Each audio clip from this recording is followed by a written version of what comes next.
السلام علیکم students, Ashiq Hussain Abbasi Muzaffar online academy میں ہم آج ٹاپک پڑھیں گے Minto Morley reforms. Manto Morley reforms کے حوالے سے جو ہے وہ کچھ سوالات آتے ہیں مختلف ایگزامس میں۔ بیسیکلی یہ کانسٹیٹیوشنل ریفارمس تھے جو انگریزوں نے شروع کیے تھے 1858 کے بعد انڈیا میں۔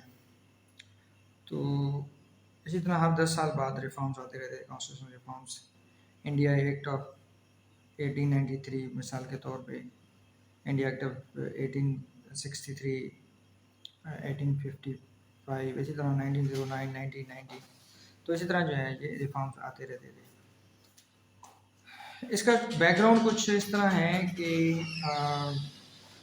ایک تو 1905 میں جاپان اور رشیا کی جنگ ہوئی تھی اور اس میں جاپان جو ہے وہ جیت گیا تھا، ٹھیک ہے۔ تو انگریزوں، حتیٰ کہ انگریز بہت بڑا ایک پاور تھے، میجر پاور تھے، انگلینڈ تھا، لیکن ان کو پھر ایک خوف ہوا کہ جو ہے جو کالونیز ہیں یا کالونیز کے جو لوگ ہیں وہ ریوولٹ کر سکتے ہیں اور وہ ہم سے جیت سکتے ہیں۔ تو اسی طرح جو ہے وہ اسی خوف کی وجہ سے جو ہے وہ انگریزوں نے کچھ ریفارمس جو ہیں وہ انٹروڈیوس کروائے تھے یہاں پہ، اور یہ زیادہ ریفارمس جو ہیں وہ انڈینس کے حق میں تھے کسی حد تک۔ اس کے علاوہ جو ہے وہ انگلینڈ میں ایک چینج آف گورنمنٹ ہوئی، کنزرویٹو پارٹی کی حکومت ختم ہو گئی تھی اور 1906 میں جو ہے وہ لبرل پارٹی حکومت میں آ گئی تھی۔ تو لبرل پارٹی جو ہے وہ انڈینس کے لیے اسپیشلی جو ہے وہ کانسٹیٹیوشنل ریفارمس لے کے آنا چاہتی تھی، ٹھیک ہے۔ اور جان مورلے نے، میں نے کل بھی آپ کو بتایا تھا لیکچر، جان مورلے نے جولائی 1906 میں انگلینڈ کے پارلیمنٹ میں اسپیچ کی تھی، اس نے کہا تھا کہ ہم جو ہے وہ انڈیا کو کانسٹیٹیوشنل ریفارمس دیں گے اور وہ ریفارمس جو ہے انڈینس کی ریپرزنٹیشنس کو امپروو کریں گے گورنمنٹ میں، ٹھیک ہے۔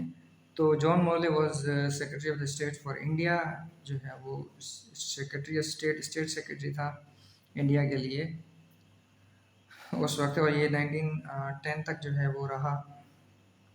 اسی طرح جو ہے وہ پارٹیشن آف بنگال جب ہوا تو پارٹیشن آف بنگال کے بعد جو ہے وہ جب دیکھا انگریزوں نے کہ انڈین نیشنل کانگریس کی جو ایجیٹیشن ہے اور ان کی ہڑتالیں اور جو تحریک جو ہے وہ بڑے پیمانے پہ چل رہی ہے، اس لیے جو ہے وہ انہوں نے دیکھا کہ ان کو پیسیفائی کرنا بہت ضروری ہے۔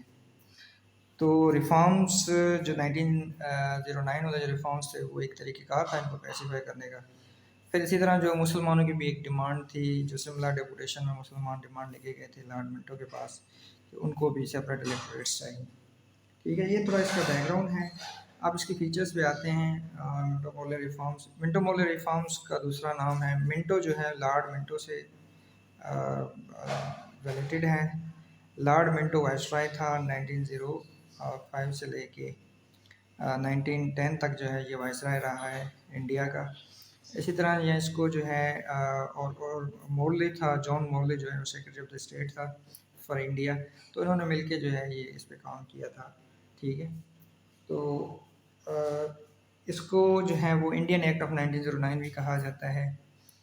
اس میں کیا کیا گیا تھا، اس میں جو لیجسلیٹو کونسلز تھی نا، جو مین لیجسلیٹو کونسل تھی، جو وائسرائے کی لیجسلیٹو کونسل، اس کے ممبرشپ بڑھا دی گئی تھی، اس کی ممبرشپ 60 کر دی گئی تھی۔